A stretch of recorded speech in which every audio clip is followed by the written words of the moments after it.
Mesdames et messieurs, bonjour et merci de suivre cette édition de l'information sur ivoiretv.net. La nomination récemment faite par le président de la République, Alassane Ouattara, au sein du commandement supérieur des forces républicaines de Côte d'Ivoire sont perçues diversement parmi les populations, alors que certains y voient un acte normal du chef de l'État d'avoir promu le général Soumaïla Bakayoko à la tête de l'armée. D'autres, par contre, dénoncent un choix à caractère tribaliste dans la mesure où le nouveau chef d'état-major est originaire du Nord, tout comme le président lui-même. Dans cet élément, quelques personnes ont accepté de se prononcer sur ce sujet et parmi eux, des leaders d'opinion. Pour les nominations de l'armée, non. Moi j'entends les critiques comme quoi on a mis les nordistes, mais c'est la même chose qui est dit du gouvernement. On dit qu'elle est des majorités nordistes, mais c'est la même chose qui est dit. Moi j'ai des gens qui écrivent sur des réseaux, vous voyez, ils relèvent, ils font un tableau très propre. Quand vous lisez, quand vous prenez tous les préfets, quand vous regardez ces dominations nordistes, quand vous regardez tous les directeurs centraux, domination nordiste, quand vous regardez dans l'armée, domination nordiste, quand vous regardez tout ça, ça c'est vrai, les gens le disent, ils remarquent, ils vont dire. Mais moi, mon sentiment personnel sur la question, c'est que je ne comprends pas pourquoi on se plaint. Je ne comprends pas pourquoi on se plaint. Ouattara a dit, comme tout homme, dit, je vais choisir des compétences. Mais quand on choisit un nordiste, ce n'est pas un Ivoirien aussi?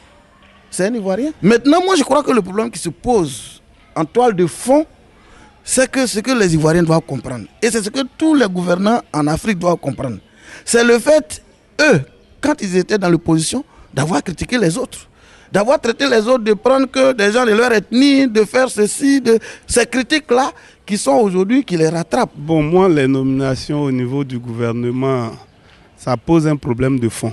Le problème de fond, c'est que moi, je suis militant du Front populaire ivoirien, et le Front populaire ivoirien a dit que Ouattara a gagné les élections et qu'il dirige. Ça pose le problème de fond que ça pose, c'est que tout le temps que Ouattara a fait son combat, ça suppose, si les nominations sont purement nordistes, ça suppose que c'était pas un parti républicain, mais c'était un parti qui était à caractère ethnique. Donc si toutes ces nominations viennent du Nord, ça suppose que c'est un parti du Nord. Et donc moi je pense qu'il a l'obligation, aujourd'hui, en tant que président de la République, il a l'obligation de prendre en compte tous les Ivoiriens. Et donc, faire en sorte que tous les Ivoiriens, toutes les régions de Côte d'Ivoire soient représentées un peu partout, dans toutes les instances. Et moi, je pense que nous sommes dans une phase de réconciliation. La Côte d'Ivoire a besoin véritablement de se réunifier au niveau des directions, au niveau de l'État. Nous avons besoin de nous réconcilier après tout ce que nous avons connu, et donc il gagnerait véritablement à tenir compte de tous ces aspects et faire en sorte que les Ivoiriens se retrouvent. Se retrouver, c'est aussi se retrouver au sein de la classe dirigeante. Être du Nord, et pour moi, je dis que tout ça, ça n'a pas de sens. Intellectuellement et objectivement, ça n'a aucun sens. Imagine-toi qu'on doit former une équipe de football, l'équipe nationale de la Côte d'Ivoire. Faudrait-il aller chercher 2 joueurs de l'Asie d'abord ou 2 joueurs de UCB Bassam, ou bien chercher des individus compétents? Le leader de l'UPLTCI, l'un des mouvements proches de l'ex-président Laurent Gbagbo, était récemment accusé par les ex-miliciens de Yopougon d'avoir abandonné l'icône de la guérilla urbaine dans cette commune, Magui Lutoukar, décédé le dimanche 3 juillet dernier. Eugène Dué, au cours de l'interview qu'il a accordée à votre télévision ce mercredi, répondait aux accusations portées contre sa personne. Alors les réactions des autres jeunes, je crois que c'est bien justifié parce qu'ils me considèrent tous comme leur grand frère, leur père, qui plus est a été à leur côté au moment où ils pensaient d'ailleurs que tout le monde les avait délaissés dans cette crise où ils ont pris des armes pour défendre la cause commune et qu'à un moment donné, ils n'ont plus vu personne. Et ils ont été heureux de me voir venir à côté d'eux et puis bon, peut-être qu'ils pensaient, ils ont pensé après que j'aurais pu faire beaucoup de choses c'est à la mesure de leur attente. Mais je crois aussi que leur jugement est empreint de beaucoup d'émotions. Ils viennent de perdre leur chef. Magui était leur chef. Mais il faut préciser que chacun de ceux que tu as vus a son mouvement. Tous ces mouvements sont autonomes.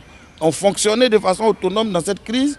Mais Magui a l'avantage, n'est-ce pas, de les rassembler. Ce que j'ai voulu faire pour eux, pour moi, mon objectif est atteint. Dans un premier temps, il fallait sauver la vie de ces jeunes qui étaient à Yopougon, qui avaient pris les armes, qui avaient, si vous voulez, été totalement cernés par les forces républicaines venues de Bouaké, de Bouna, partout, et ils restaient à Yopougon dans ce cas. Ce que les jeunes ont posé comme problème lorsqu'ils venaient dans nos débats, c'était ensuite quel serait leur avenir.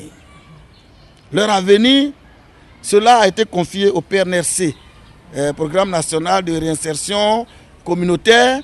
Ce programme-là vise à leur insertion qui devait commencer par le profilage. Dès le dépôt d'armes, nous avons fait le profilage. Le PNRC a une idée claire de ce qu'ils vont déployer pour eux.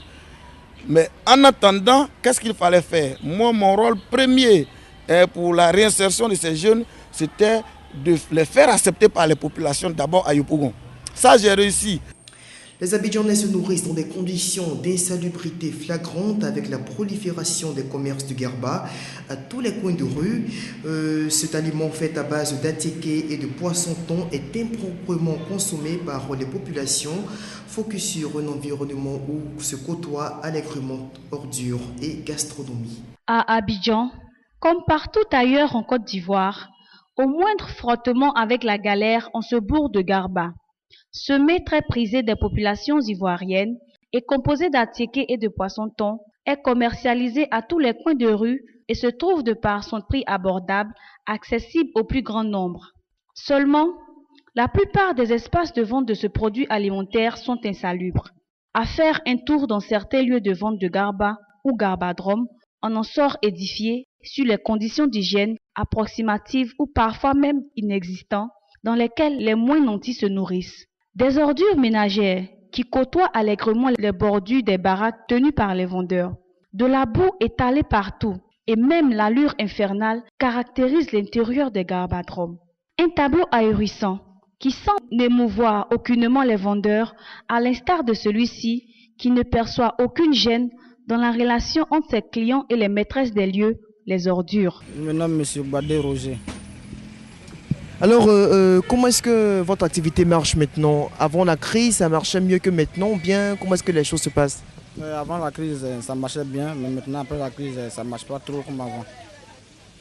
Donc les clients ne sont pas aussi réguliers comme avant, c'est un peu difficile pour tenir la route? Oui. Les clients ne sont plus assez comme avant. Mais est-ce qu'ils ne craignent pas, est-ce qu'ils ne se plaignent pas souvent du fait que non, l'environnement n'est pas tellement propre, qu'il y a de petits problèmes? Qu'est-ce que vous faites pour améliorer le cadre dans lequel vous faites votre commerce? Bon, les clients souvent ils se plaignent. Bon, on essaie de les faire comprendre que actuellement la situation que nous vivons n'est pas